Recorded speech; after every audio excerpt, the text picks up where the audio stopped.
اعوذ باللہ من الشیطان الرجیم بسم اللہ الرحمن الرحیم۔ ریاست پاکستان ویسے ظہیر احمد کیس کے حوالے سے بات کریں گے۔ جیسا کہ ہم جانتے ہیں کہ کل عدالت نے ایک آرڈر دیا تھا جس میں کہ ان ظہیر گینگ کے نمائندوں کو نوٹس سرو کیے گئے تھے پھر سے بول رہا ہوں کہ نوٹس سرو کیے گئے تھے کہ انہوں نے جو ہے نا وہ عدالت میں پیش ہونا ہے اور جواب دینا ہے کہ توہین عدالت کیس کا انہوں نے اب جواب دینا ہے۔ تو اس سلسلے میں آج ایکسپیکٹڈ تھا عدالت کا ریٹن جو ہے نا وہ فیصلہ آ گیا۔ وہی بات جو کہی جا رہی تھی کہ جس کو یہ لوگ جھٹلا رہے تھے، لیکن یہ جج اقبال کلورو صاحب نے جو ہے نا وہ فیصلہ یہ دیا ہے کہ انہوں نے کہا کہ یہ ان کو سے پوچھا جائے بلا کے کہ آخر انہوں نے کیوں ایسا کہا عدالت کے فیصلے کے خلاف۔ یقیناً یہ ایک سیریس میٹر ہے اور سوال یہ ہے جس پر بات کرنی ضروری ہے کہ ایسا کیوں ہوا۔ لیکن اس سے پہلے بھی اگر یہ بات کی جائے تو یہ میٹر ایسا ہے کہ اس کے اوپر بات کی جا سکتی ہے کہ ان لوگوں نے عدالت کے احکامات کو مٹی میں عدالت کے احکامات کا مذاق اڑایا اور اس کے بعد لوگوں کو یہ تاثر دیا کہ عدالت کی کسی حکم کی کوئی پرواہ نہیں ہے۔ یقیناً غلط بات تھی، غلط روایت ڈالنے کی کوشش کی۔ ہم نے دیکھا ہے کہ پہلے یہ کام ہو چکے ہیں کہ عدالت کے حکموں کی نافرمانی کی جا جو کس طرح مذاق اڑایا جا چکا ہے۔ اس سلسلے میں بابر اعوان صاحب کا اس وقت ایک معروف وکیل ہے اور منسٹر بھی رہے ہیں پہلے، ان کے کچھ ایک دفعہ ہوا تھا واقعہ جس پہ انہوں نے پھر جا کے عدالت سے معافی مانگی تھی، اور اسی طرح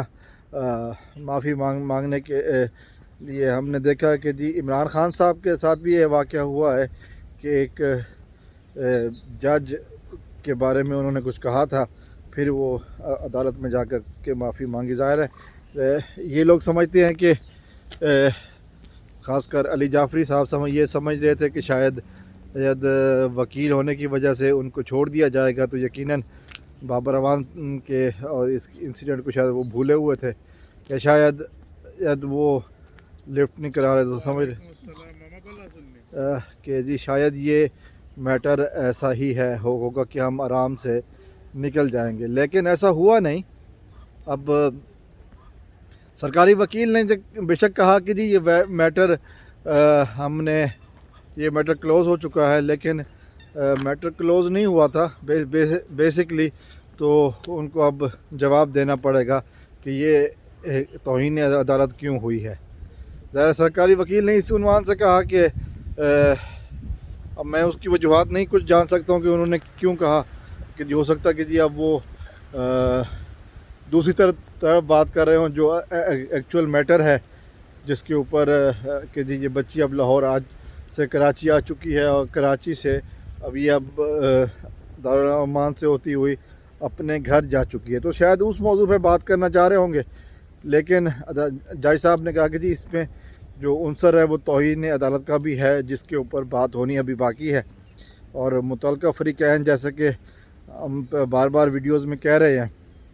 علی جعفری، زنیرہ ماہم، بلال، اور پھر جو ہمارے کیا کہتے ہیں اس کو، اس کیس کے جو مرکزی مجرم ہیں ظہیر احمد صاحب، اب ان کو نوٹس کر دیا گیا ہے۔ تو یقیناً اب ان کو پیش ہونا ہے، عدالت میں آ کے جواب دینا ہے کہ جی انہوں نے ایسا کیوں کیا۔ ظاہر ظہیر کا نام اس لیے شامل کیا گیا کہ ظہیر چونکہ اس کیس کا مرکزی مجرم ہے جس کیس کے حوالے سے بات کی گئی تھی، تو اس کو بھی آنا پڑے گا۔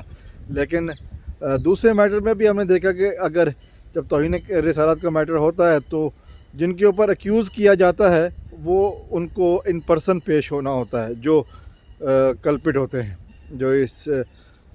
کیس میں نامزد ہوتے ہیں، ان کو ان پرسن پیش ہونا ہوتا ہے۔ تو یہ اب یہ جو چاروں احباب ہیں ان کو ان پرسن پیش ہونا ہوگا اور ان پرسن پیش ہو کر عدالت میں بتانا ہوگا کہ توہین عدالت کیوں کی گئی۔ تو دیکھتے ہیں کہ جی کب آتے ہیں اور کیا موقف اپناتے ہیں۔ انتظار رہے گا. والسلام علیکم ورحمۃ اللہ.